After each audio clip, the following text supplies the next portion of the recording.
Bonjour à tous, merci de nous avoir invités, moi-même et le docteur Poitrenaud, infectiologue, membre de la Société de pathologie infectieuse, pour venir vous présenter quelques points récents des recommandations de la SPILF. Nous avons fait un petit échantillonnage de recommandations récentes sur une thématique qui est importante, qui est celle de l'optimisation des durées de traitement antibiotique. À ce titre, nous avons utilisé un diaporama qui est désormais en ligne sur le site de la SPILF, sur infectiologie.com, et la publication est également publiée sur la revue qui est signalée en bas de page, Infectious Disease Now, qui est la revue désormais de notre société.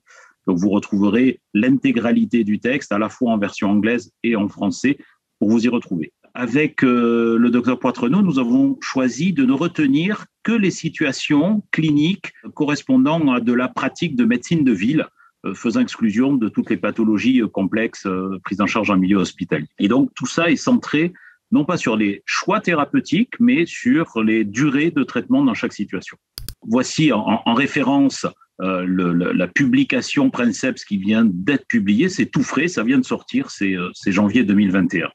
Quelle méthodologie brièvement nous avons utilisée dans ce travail? Nous avons souhaité vous proposer des durées de traitement faisant abstraction de toutes les fourchettes de durée d'antibiothérapie, les fameux historiques entre 7 et 14 jours. Autant dire, pourquoi pas 25? Et donc, on était dans des situations où, franchement, c'était au bon vouloir et à l'intuition du prescripteur. On n'avait pas vraiment l'impression qu'on était dans de véritables recommandations solides. Donc, on a décidé de ramener ça à une durée fixe et le plus souvent, la plus courte possible par rapport à ce qui est recommandé dans la bibliographie ou les guidelines internationales. Les durées sont celles des antibiotiques qui sont par ailleurs préconisés dans les pathologies concernées. Bien évidemment qu'on ne vous donne pas de durée pour des antibiotiques qu'on n'utiliserait pas dans ces situations. On ne fait mention des molécules d'antibiotiques pour des durées données que si la durée est modifiée en fonction de la molécule en question. Ici, nous n'avons évoqué que des situations courantes, comme je vous l'ai dit, et les durées recommandées ne concerne bien évidemment que des situations avec une évolution lors de la réévaluation, en particulier à J3 ou J5, qui est favorable, sans quoi il faut effectivement reconsidérer les choses. Nous avons procédé très simplement à partir d'un texte qui avait été prépublié en 2017 et donc qui est une actualisation de ce texte. Nous avons travaillé le plus souvent par binôme ou trinôme sur chaque groupe de pathologie, avec une revue complète, vraiment de la littérature sur chaque thématique, publié depuis la dernière réévaluation, donc depuis 2015. Donc, c'est vraiment une actualisation. On a tenu compte des recommandations nationales et internationales et des revues complètes de la littérature lorsqu'il n'y avait pas de guidelines. Tout ça a été synthétisé par le groupe recommandation de la SPILF. Et pour quelques questions qui étaient encore en suspens, nous avons procédé à un vote lors du Congrès national de maladies infectieuses à Poitiers. Alors, je rentre dans le vif du sujet. 3 types de pathologies pour ce qui me concerne et ensuite le docteur Poitrenaud vous évoquera d'autres thématiques. Sur la pneumonie aiguë communautaire, sous réserve d'une amélioration clinique lors de la réévaluation au 3e jour, c'est-à-dire obtention d'une apyrexie, pas de dégradation des signes vitaux et pas de facteur de gravité, on limite la durée de l'antibiothérapie, le plus souvent par amoxicilline, à 5 jours. On a des données toutes récentes mais qui ont été publiées entre-temps, pour vous dire si c'est récent, depuis qu'on a fait la biblio, qui a été publiée dans une revue majeure qui est le Lancet, qui permettent de valider 3 jours d'antibiothérapie dans ces situations de pneumonie communautaire hors immunodéprimés. Si pas d'amélioration à J3, on ne borne pas la durée à 5 jours, mais à 7 jours. Je n'évoque pas les pneumopathies en réanimation. Juste sur la légionellose, on a borné les choses à 14 jours, puisque là, on était entre 10 et 21 jours selon les formes, etc. 14 jours, avec une réduction théorique de la durée à 7 jours pour l'azithromycine dans les formes non graves. Mais attention, 7 jours d'azithromycine, vous savez bien que c'est en pratique réellement plus de 14 jours d'antibiothérapie puisqu'il y a un relargage permanent de cette molécule.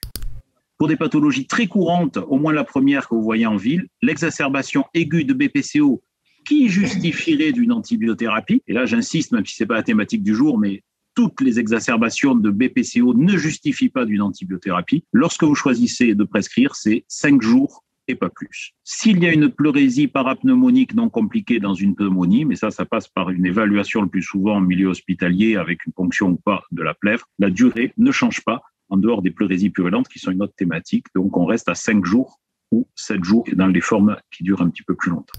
La coqueluche, recours aux macrolides. 3 jours si azithromycine, pour les mêmes raisons que tout à l'heure, 7 jours si clarithromycine, 14 jours en cas d'utilisation des autres macrolides usuels, OVA, JOSA, érythro. La JOSA va bientôt ne plus être commercialisée en fin d'année 2021 et la roxythromycine également. Également prescrite 14 jours, pas également supprimée. Pour les infections ORL et bronchite aiguë, ça va aller très vite. Vous le savez, c'est un leitmotiv, mais qu'il faut rappeler, pas de traitement antibiotique, pas plus d'ailleurs dans la situation de la rhinopharyngite. Dans l'angine aiguë streptococcique, là, on a précisé selon le type de molécule, comme je disais en introduction. Si on choisit l'amoxicilline, qui est un traitement de référence des angines à streptocoque, c'est 6 jours. Si allergie non grave aux pénicillines permettant d'utiliser les céphalosporines, donc un simple histoire de rage cutanée, cefpodoxime proxétyle 5 jours ou céfuroxime 4 jours.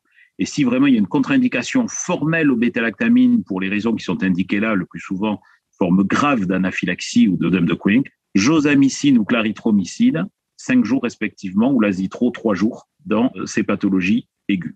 Sur les otites moyennes aiguës purulentes, on se limite globalement à 5 jours. Et sur les sinusites, vous voyez que l'on a l'indication de l'amoxicilline le plus fréquemment à 7 jours. Et quand on utilise d'autres molécules à activité antipneumococcique, en particulier sur des sinusites complexes frontales en particulier, on est ramené à 5 jours, 4 jours pour la pristinamycine. Quelques particularités pédiatriques. L'otite moyenne aiguë, après l'âge de 2 ans, finalement, on est ramené comme l'adulte, 5 jours, sauf s'il y a une otorrhée ou des otites récidivantes où on reste à 10 jours. Et avant 2 ans, c'est 10 jours. Enfin, sur les IST, urétrite ou cervicite, vous le savez bien, c'est la place de la dose unique. Ceftriaxone, une dose unique intramusculaire immédiate, 500 mg, associée à la doxycycline pendant 7 jours, ou, si l'on fait donc de la dose unique exclusive, azithromycine, 1 g en dose unique. Je ne fais pas de commentaires sur le choix entre azithro et doxycycline, mais il y a des éléments qui conduisent à proposer peut-être préférentiellement la doxycycline. Sur la syphilis précoce, le choc syphilitique, la syphilis primaire, benzatine, benzyle, pénicilline, 2,4 millions en dose unique. En cas d'allergie, l'alternative est la doxycycline. Donc ça, c'est un exemple de ce qu'on propose, mais ce n'est pas fini, car tout de suite, je vais passer la parole à ma charmante collègue, le docteur Poitrenaud, infectiologue en Corse. Je vous remercie également de m'avoir proposé de participer à cette présentation aujourd'hui. Donc moi, je vais vous présenter 3 types d'infections relativement courantes aussi en médecine générale, que sont les infections urinaires, les infections digestives et les infections poitifuniques. Donc, pour la partie infection urinaire, on voit que depuis la publication du dernier papier de la Société de maladies infectieuses sur les durées de traitement, on a eu un certain nombre de recommandations françaises, mais également européennes, allemandes et anglaises, qui ont travaillé sur la réduction des durées de traitement. Et je vais vous présenter tout ça.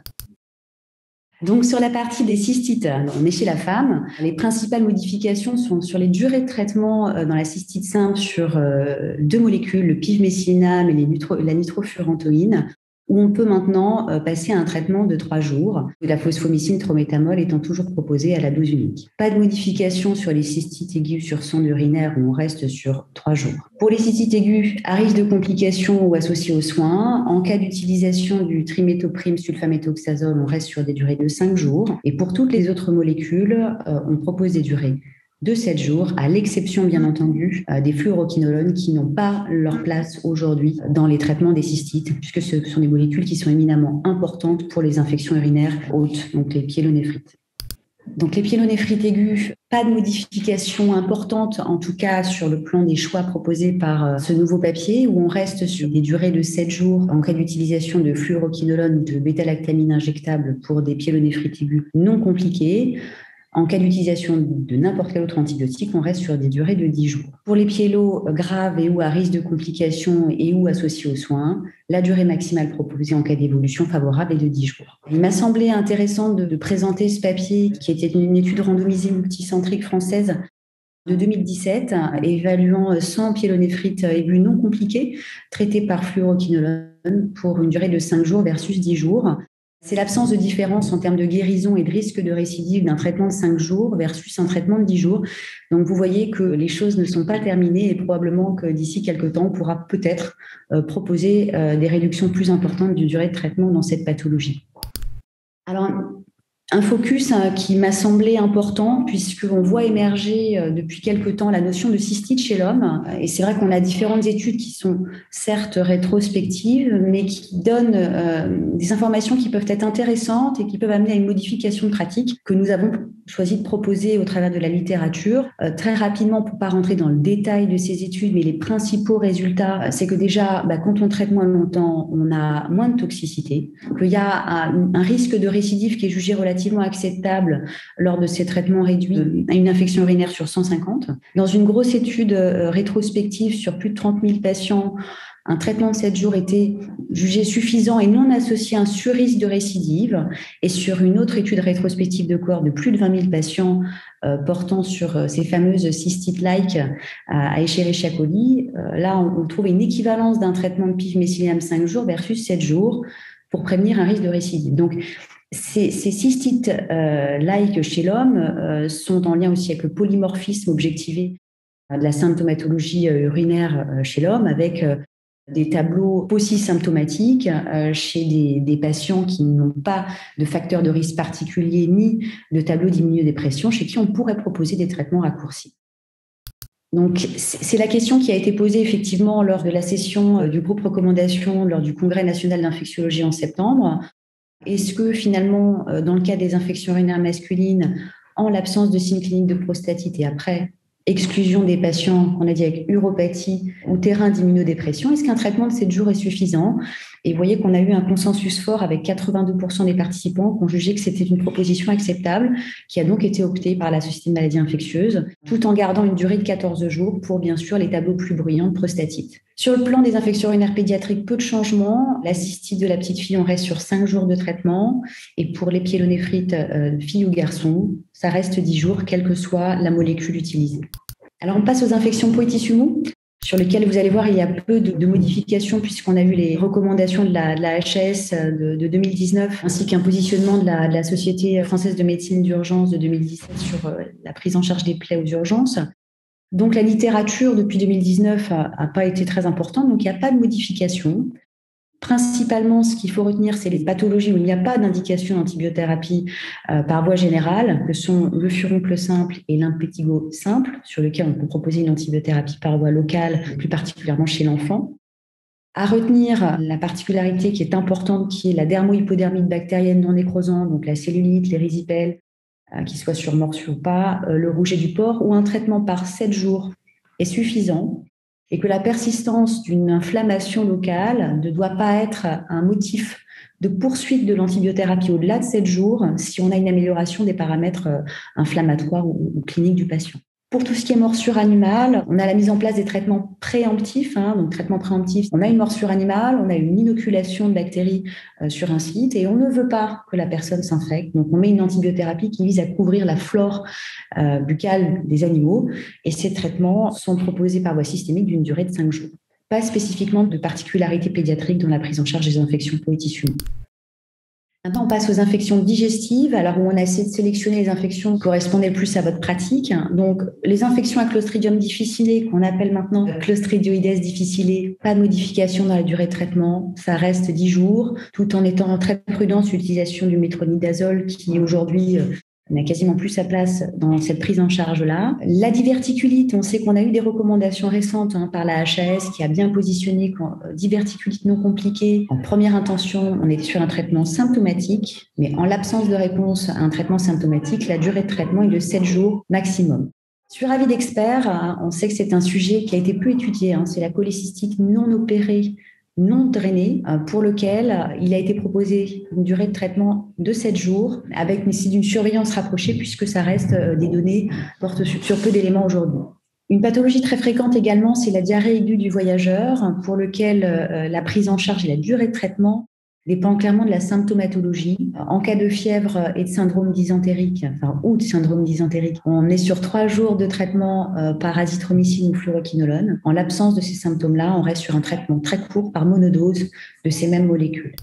L'appendicite, pathologie qu'on a peu l'habitude de prendre en charge en médecine générale puisque c'est dans nos contrées une pathologie finalement chirurgicale, mais on voit émerger comme depuis 2010 un nombre d'études importantes sur une prise en charge non chirurgicale de l'appendicite, Et c'est effectivement une question qui a également été posée au travers de la littérature sur le sujet à la communauté d'infectiologues lors des journées d'infectiologie de septembre 2020. Et un traitement de 7 jours a été considéré comme étant suffisant par quasiment 80% des participants avec un consensus fort. C'est pour cette raison qu'il a été opté effectivement pour le positionnement d'une durée de 7 jours pour une appendicite sans traitement chirurgical. Et pour finir, la pédiatrie, puisqu'on sait qu'on a une prise en charge spécifique des diarrhées bactériennes en pédiatrie, on reste sur des traitements courts. Pour les shigelloses, on reste sur l'azithromycine pendant 3 jours. Pour Clostridium difficile, pas de différence avec l'adulte en termes de durée de traitement. On reste sur 10 jours. Néanmoins, les infections à Clostridium difficile chez l'enfant sont rares, extrêmement rares en dessous de 2-3 ans, puisqu'on a un portage normal, on va dire, de Clostridium difficile qui ne doit pas induire systématiquement de traitement. Pour les yersignoses, cotrimoxazole ou une céphalosporine de 3e génération pendant 5 jours. Et 2 particularités, puisque les prises en charge respectent le même schéma, c'est-à-dire que pour les infections bactériennes digestives à Campylobacter ou Salmonelle, le traitement n'est positionné qu'en cas de nécessité, c'est-à-dire en cas de tableau clinique brillant, de terrain particulier, à risque ou d'immunodépression, pour lequel, là, on va proposer une antibiothérapie. Encore faut-il également avoir des résultats microbiologiques qui sont en adéquation avec la prise en charge. Donc sur les Campylobacter, on reste sur 3 jours d'azithromycine. Et pour les salmonelles, c'est soit la C3G 3 jours, ceftriaxone, soit la ciprofloxacine pendant 5 jours. Pour finir, vous voyez que c'est relativement complet, que l'ensemble de ces recommandations, comme elles vous ont été présentées, sont accessibles en version intégrale sur le site de la Société de pathologie infectieuse de langue française au niveau des recommandations. Ce texte est accessible en anglais et en français. Et ce qu'on vient de vous présenter, c'est en partie une adaptation en diaporama par le groupe recommandation de la SPILF de ces recommandations qui sont en accès libre. L'intérêt de ce travail, c'est de faire une synthèse des informations essentielles, de rendre l'information finalement plus accessible et de répondre aux questions les plus fréquentes que vous pourriez vous poser pour faciliter les choses. On vous remercie de votre attention et on n'oublie pas qu'on a un outil qui est mis à disposition aussi de nos patients qui s'appelle Antibiomalin, qui est une aide pour informer sur les infections bactériennes et l'antibiothérapie en général. Merci. Merci beaucoup.